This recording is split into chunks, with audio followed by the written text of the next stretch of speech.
A very good afternoon to all. Dr. Meenakshi Gopinath, Professor Anuradha Lohia, Ms. Malvika Banerjee, eminent guests, members, ladies and gentlemen, good afternoon. It is indeed a privilege and honor for us at the Ladies Study Group to host two icons from the academic world, Dr. Meenakshi Gopinath and Professor Anuradha Lohia. I would like to express my sincere thanks to both of them for accepting our invitation and to be with us today. There is no doubt that education plays the most important role in everyone's life. Education helps us to evolve to a higher plane. The right approach to the ever-changing dynamics of education and to highlight ideas on how one should make informed decisions to unfold the hidden resources. We have with us a panel of esteemed guests who have shaped the potential of higher education in India over the past 3 decades. So now, without any further delay, I would like to invite our 3 extremely talented guest speakers for today, Dr. Meenakshi Gopinath, Professor Anuradha Lohia, and Ms. Malvika Banerjee on the stage. So good afternoon, everyone. I'm sitting between a lady whom I had to knock a door before, and she had to summon me before I knocked that door to meet, and somebody who has that role in many lives, but I know as a friend. So welcome, everyone, and welcome. Are there any LSR girls here? Okay, are there any presidency students here?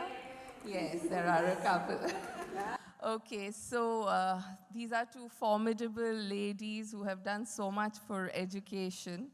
So the topic is the dynamics of education, and a scientist and a political scientist will have very different interpretations of the word dynamics. So let's leave that aside and get opening remarks from both of them on the direction of education, especially higher education today. You know, at Lady Sri Ram College, we always taught people how to duck questions. And so, first of all, I just want to say what an honor it is to be here. I'm deeply grateful to Madhulika and the intrepid LSG team.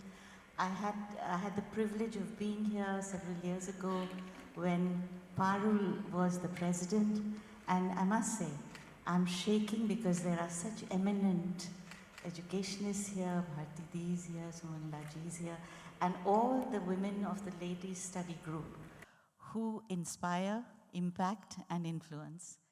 I'm reminded of an event that happened at my college, Lady Sri Ram College, when she was walking down the corridors in free abandon, full of hope, full of aspiration, full of energy. And it was called, it was a seminar that was organized by the students called Undergraduate Education, the Need for Creative Spaces. And the logo that was designed had all kinds of beautiful Renaissance aspirations, like it had a brush, it had a canvas, it had music, and it had a book. In a sense, a confluence of all of these intelligences that flow through what we call higher education today. But at the bottom was a very evocative quote from, I think it was Eliot, and correct me if I'm wrong. It says, "Where is the life we've lost in living?" Unfortunately, I didn't go to Lady Sri Ram. Now, I have been taught to answer a question very directly, and that is to my danger. It's difficult because I have to then steer these waters, and I always shoot myself in the mouth. But before I really make all those mistakes, I would like to thank Madhulika very much for inviting me today, and Mala for constantly making sure that I didn't back out. Thank you. And I only had one condition. I'll only do it if Meenakshi also does it. Otherwise, I'm not doing it. So I got you. I don't intend to confuse you, but I'm sure you've all faced this situation that people may go to college to study English, go on to study masters in medicine or in law and then decide after some time to become a historian or some such trajectory. This is the luxury of the 21st century. And it stands on the shoulders of the 19th and the 20th century, where the 19th century higher education almost didn't exist or was to a very privileged few, and we have some stalwarts amongst us who led the way. Education was not for all, for various reasons. Came the 20th century and people realized the power of education. It allowed us to become global. It allowed us to reach out to everyone. It allowed us to expand ourselves. It allowed us to touch those heights which we didn't even know existed. My question is to you. You did raise this question of the demographic dividend changing in favor of women. In the World Bank analysis, India has moved about 24 ranks as 77th in the ease of doing business, and this has been steadily happening over the last 2 years. So obviously, in terms of technology, we are improving. At the same time, Transparency International has degraded India as one of the most corrupt nations in the world. How do you think the role of the women can play a difference in this area? That's my question to you. Just one question, please, No, because the there are question several is, there. it's a spin-off to what she has said. She was regaling at the idea of one friend moving from history to rocket science. My question is, shouldn't the NAC accreditation be based on, if you've specialized on a certain line, have you pursued it? What is the point of an IIT civil engineer taking up human resource development in XLRI and selling soap for Hindustan Lever? There's a national loss. So how do you react to that? Really? That's not a national loss. It's how he sells the soap. Somebody asked Mohammed Yunus that why did you give up your PhD to start a Grameen Bank? Just to finish it quickly, and then Meenakshi can answer your first very important question. But the thing is, somebody kept telling him, and it was a reporter from the audience who kept saying that why should you set up a poultry after doing PhD? He said, well, if your PhD taught you only to set up a poultry, there's nothing I can do about it.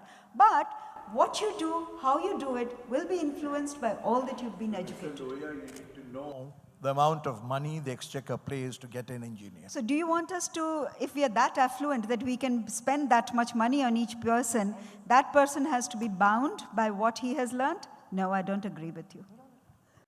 You were talking of the women. I know one woman, she was given in marriage at the age of 14. And she got 3 children. And she became the dean of the Nottingham University in UK. And I was invited there. I have saw that how the students are being taught different skills.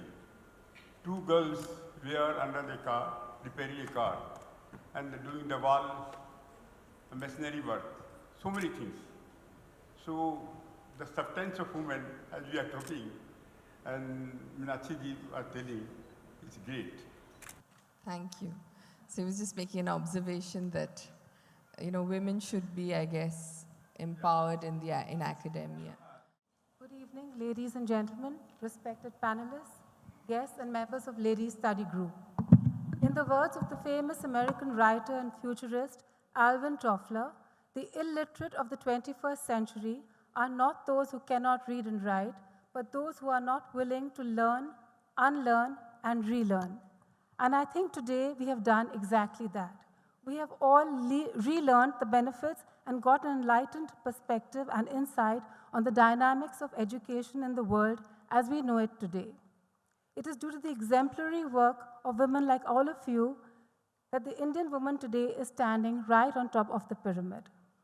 Thank you, Dr. Meenakshi Gopinath, for inspiring not just generations of students that you have encouraged by all that you are and all that you do, but also for inspiring all of us in the audience today and reiterating to all of us that this is the century for women now. I would now like to invite Mrs. Parul Swaroop